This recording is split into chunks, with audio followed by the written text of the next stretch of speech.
Jó, capítulo 13. O desabafo de Jó, a busca pela justiça divina. Jó, em meio à sua dor e frustração, começou seu discurso lembrando a todos que ele também tinha conhecimento do que seus amigos estavam dizendo. Meus olhos já viram tudo isso, meus ouvidos ouviram e entenderam. Não havia nada de novo nas palavras que lhe dirigiam. Eles falavam de verdades antigas, de princípios universais que todos conheciam, mas não traziam consolo ou compreensão real para o seu sofrimento. Ele continuou: o que vocês sabem, eu também sei.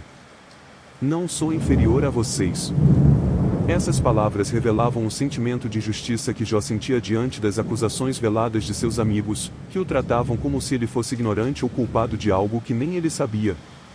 Então, Jó deixou clara sua verdadeira intenção: eu desejo falar ao Todo-Poderoso. Quero defender a minha causa diante de Deus. Ele não buscava respostas humanas, pois sabia que os homens, com suas limitações, não poderiam oferecer a explicação que ele precisava.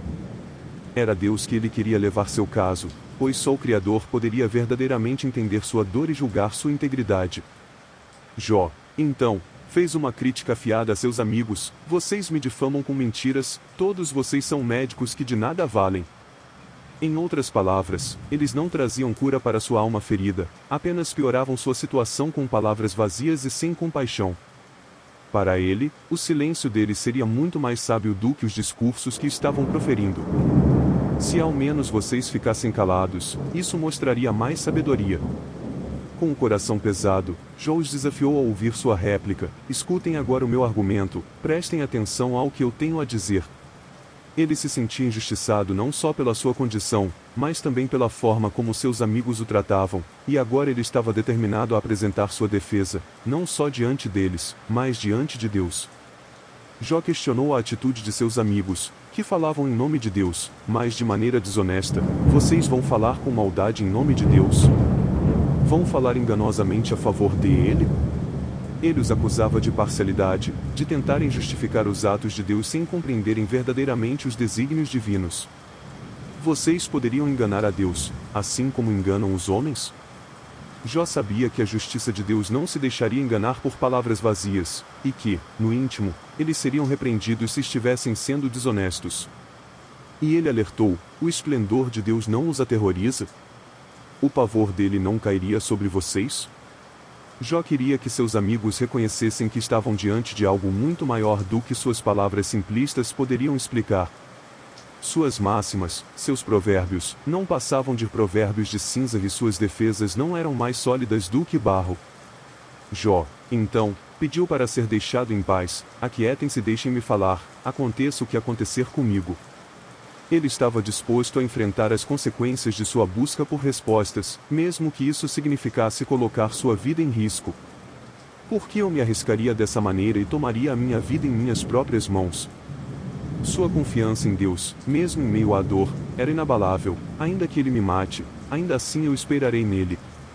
Essas palavras mostravam a fé profunda de Jó, que, mesmo acreditando que Deus poderia ser o responsável por sua aflição, não perderia sua esperança. Ele continuaria a defender seus caminhos, certo de que sua justiça seria aprovada. Para Jó, essa atitude seria sua libertação. Ele estava seguro de que nenhum ímpio ousaria se apresentar diante de Deus como ele estava fazendo. Escutem atentamente as minhas palavras, ele implorou. Que seus ouvidos acolham o que eu digo. Jó havia preparado sua defesa com cuidado, e estava confiante de que seria justificado. Quem pode me acusar? Ele desafiou. Se alguém o acusasse e provasse sua culpa, ele estava pronto para aceitar seu destino, até mesmo morrer. Mas ele sabia que era inocente. Então, Jó voltou-se para Deus em uma súplica: concede-me apenas duas coisas, ó Deus, e não me esconderei de ti. Ele pediu que Deus afastasse sua mão pesada e cessasse os terrores que o assombravam, para que pudesse falar diretamente ao Todo-Poderoso, sem medo. Chama-me, e eu responderei, ou deixa-me falar, e tu responderás. Jó implorou por respostas claras: quantos erros e pecados eu cometi? Mostra-me a minha falta e o meu pecado. Ele não conseguia entender por que Deus o tratava como inimigo, por que ocultava seu rosto e parecia persegui-lo como se fosse algo insignificante, uma folha levada pelo vento ou a palha que se dispersa. Ele sentia que Deus o fazia carregar o peso de seus pecados passados, inclusive os da juventude, amarrando seus pés e vigiando todos os seus passos, colocando limites em cada movimento que ele tentava fazer. Por fim, Jó lamentou a fragilidade da condição humana, assim o homem se consome como coisa podre, como a roupa que a traça vai roendo.